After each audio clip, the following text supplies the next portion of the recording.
இந்த உலகத்துல பாத்தீங்கன்னா கருப்பா இருக்கிறவங்க தான் அழகு, வெள்ளையா இருக்கிறவங்களை எல்லாம் ரொம்ப ஒரு மாதிரி பார்ப்பாங்க. ரெண்டு பேரும் இந்த ரியாங்கிற பொண்ணை பார்த்துட்டு எவ்வளவு கேவலமா வெள்ளையா இருக்கா பாரு அப்படின்னு சொல்லிட்டு போறாங்க. பொண்ணு கருப்பாகணும்ட்டு வெயில்ல போய் படுக்கிறா, அப்புறம் மாத்திரையெல்லாம் என்னென்னமோ சாப்பிட்டு பாக்குறா.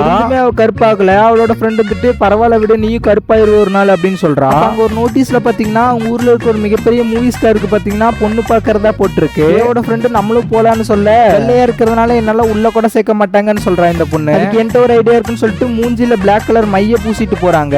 மூவி ஸ்டாரும் பாத்தீங்கன்னா அங்க இருக்கிற எல்லாருமே ஓமிட் பண்ணிட்டு ஸ்ட்ரெயிட்டா ரியா கிட்ட போறாரு. எனக்கு என்ன பிடிச்சிருக்கு, என் கூட டான்ஸ் ஆட வரையான்னு சொல்லிட்டு ரியா கூட டான்ஸ் ஆடிட்டு இருக்காரு இவரு. இந்த ஹீரோவும் 2 மினிட்ஸ்ல வந்துடுறான், எனக்கு ஒரு வேலை இருக்குன்னு போயிடுறாரு. ரியாவோட ஃப்ரெண்ட் இருக்கல்ல, இவ பாத்தீங்கன்னா பொறாமையில அவ மூஞ்சிலே தண்ணி ஊத்திடுறா. அங்க இருக்கிற எல்லாத்துமே இவரு ஏமாத்துக்காரி மூஞ்சில மைய பூசிட்டு வந்திருக்கான்னு சொல்றான். அவங்க எல்லாருமே ரியாவை அடிச்சு துரத்தலான்ட்டு பக்கத்துல வர அந்த ஹீரோ வந்துடுறாங்க. அப்புறம் நடந்த விஷயத்தெல்லாம் சொல்ல, ஆனா அந்த ஹீரோ இதெல்லாம் எனக்கு முன்னாடியே தெரியும், இவ டான்ஸ் ஆடும் போதே இவளோட மேக்கப் பாதி கலைஞ்சிருச்சு அப்படிங்கிறாரு. அது மட்டும் இல்லாம எனக்கு இந்த மாதிரி கலரை வச்செல்லாம் மனுஷங்களை பிரிச்சு பார்க்க தெரியாது, கலர் முக்கியம் கிடையாது, மனசுதான் முக்கியம், நல்லவங்களா இருந்தா போதும் அப்படின்னு சொல்றாரு இவரு. இந்த ஸ்டோரி பிடிச்சிருந்தா ரெட் கலர் ஹட்டின கமெண்ட் செக்ஷன்ல கமெண்ட் பண்ணிட்டு அப்படியே இந்த வீடியோக்கு லைக் பண்ணி நம்ம சேனலை சப்ஸ்கிரைப் பண்ணிக்கோங்க ஃப்ரெண்ட்ஸ். By by.